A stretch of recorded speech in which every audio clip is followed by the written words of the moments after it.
ang lula kong hudlom.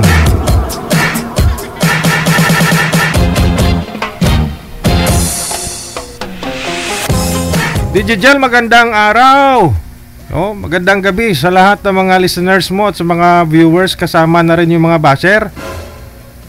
Ako isa pong tagapagsubaybay ng iyong programa at gusto ko rin po i-share yung kwento ng aking lula kung bakit po siya nakulong ng 30 years sa loob.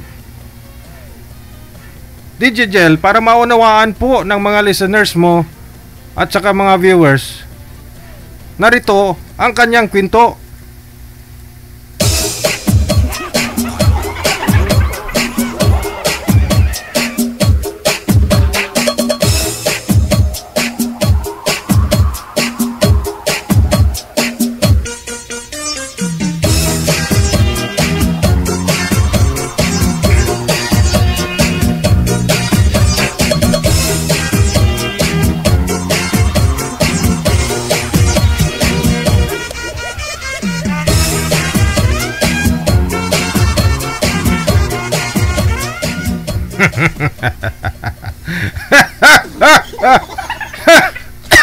Excuse me.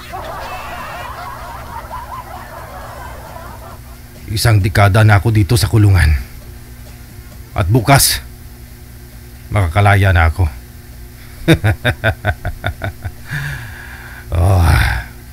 Excited na ako. Ano kaya mangyayari? Ano na kayang meron sa labas? Ang balita ko, mag-i-eleksyon na naman. Timing talaga ang paglabas ko. Matulog ako maaga para bukas pagkagising ko, maligo ako. At sana kung sinong babaeng unang makasalubong ko at kung ilan ang ngipin ay siyang ilang bisis kong i-rape.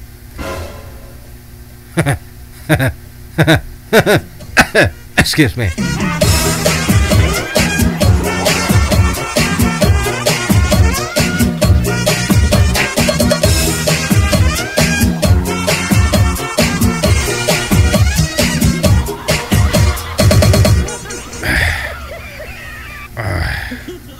Malapit na. 2:00 na ng umaga.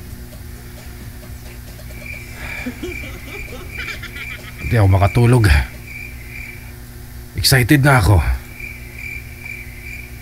Kung sinong babae ang unang makasalubong ko bukas ng umaga. Sana maganda lang para solve naman ako.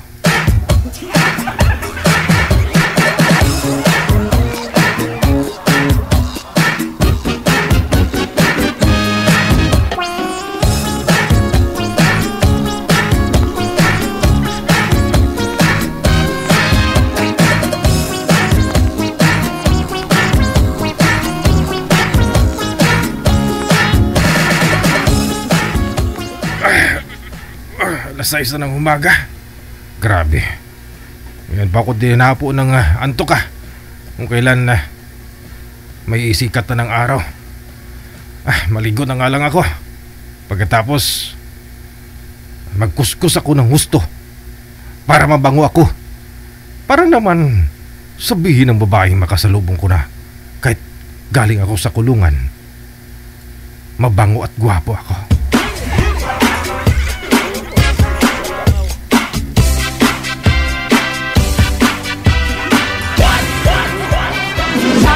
From DJ.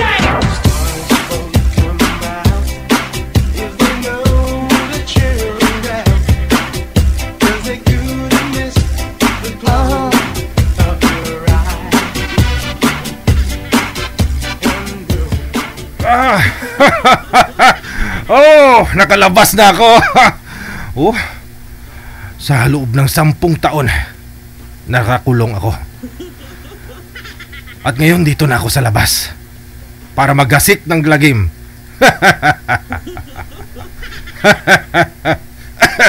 Excuse me. Maglalakad ako sa kanto. At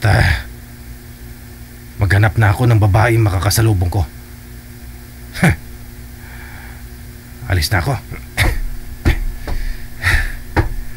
Oh. Aba, walang pinagbago nung pumasok ako sa kulungan. Hanggang ngayon, ganun pa rin. Yung mga daan, maraming tao. Pero hindi nagsasalita. Puro lalaki nakikita ko. At wala nang babae. Doon banda sa kanto. Maglalakad ako doon. Oh, sino kayang unang babae makasalubong ko? Swerte mo lang.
Mag-alas 6 na ng gabi. Wala talagang dumaan babae. May na 10 oras ako dito sa labas. Pero yung mga dumadaan lalaki lang. Ano kaya nangyari? Oh, mukhang minamahalas ako kung kailan ako nakalaya. Pero maghintay lang ako dito saglit. Baka may dadaang babae. Ayan, parang may nakikita ako. Naglalakad. Aba, mahaba ang buhok. Mukhang babae. Pero medyo mabagal na maglakad. Siguro may arthritis. Andiyan na siya. Malapit na. Babae nga.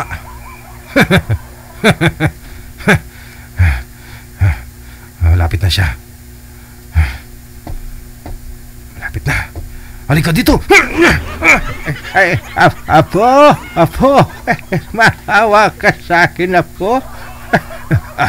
Matanda. Sabi ko na nga matanda na Apo, anong balak mo sa akin?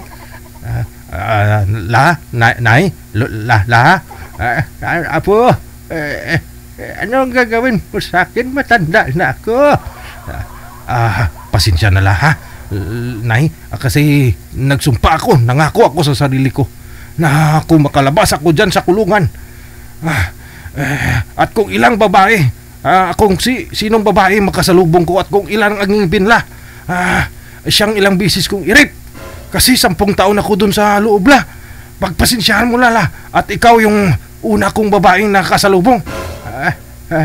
Apo, wag mong ituloy ang balak mo. Wag, Apo. Apo, wag. Pasensyahan na pagbigyan mo na ako halika dito. Apo, wag. Apo, wag dyan, Apo. Wag dyan. Sige na nga lang,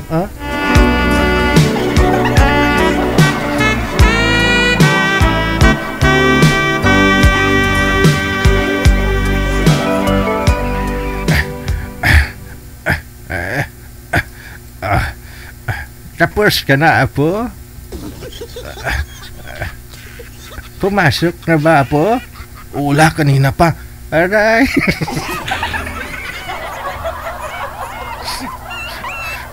Aray.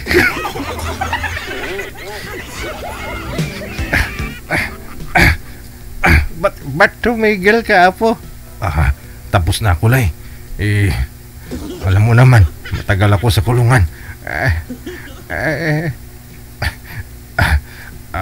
Pagpasensyahan mo na la ha. Tinupad ko lang yung pangako ko sa sarili ko lang na kapag nakalabas ako ng kulungan at kung sinong babaeng una kong makasalubong at kung ilang ang ngipin, siyang ilang bisis kong i-rape. At pasalamat ka la na isa lang yung ngipin mo. Kaya isang bisis lang kitang i-rape la. Apo? Bakit la? Apo? Ula, bakit? Apo? La, isuot mo na yung damit mo la at makakaalis ka na. Apo? Bakit nga la? Apo, may isang ngipin pa pala ako sa taas lang. May wisdom shot pa pala ako, Apo. May isang ngipin pa, DJ Jill.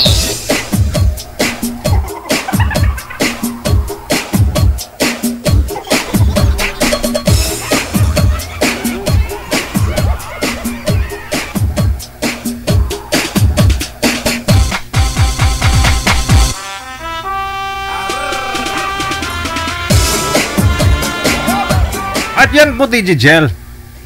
Sinaksak ng lula ko yung lalaki pagkatapos na gustong takasan ng lula ko. Kasi nabitin ng lula ko, DJ Jel. Sa nangyaring yun, hinabol ng lula ko. Biglang bumilis ang paglalakad ng lula ko.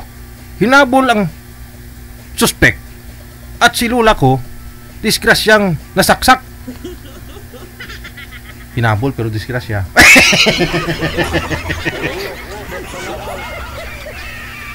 Kaya nabalitaan na lang po namin na nasa police station na ang lula ko, DJ Jel. Nung binisita ko ang lula ko, ito ang nangyari, DJ Jel.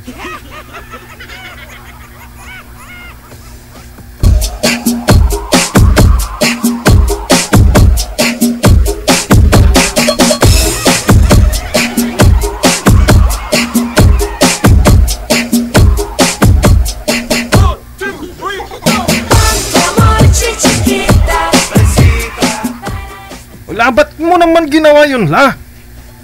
Ano ba nangyari? Apo, paano naman kasi nabitin ako? Ako ba naman binitin niya? Siya 10 taon lang sa gulungan. Ako 50 years na akong di nakatikim ng himaya, Apo. Tapos sabihin niya nakapasok na, iramdam ko hindi.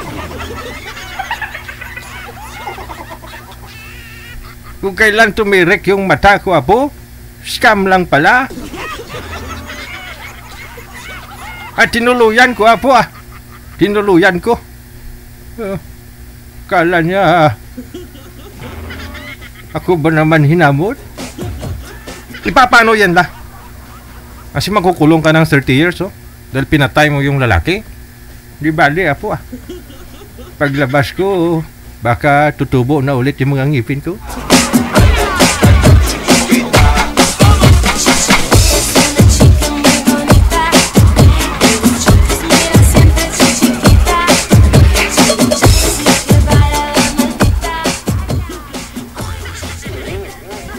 At yan po, DJ Jel, ang kwento ng lula ko.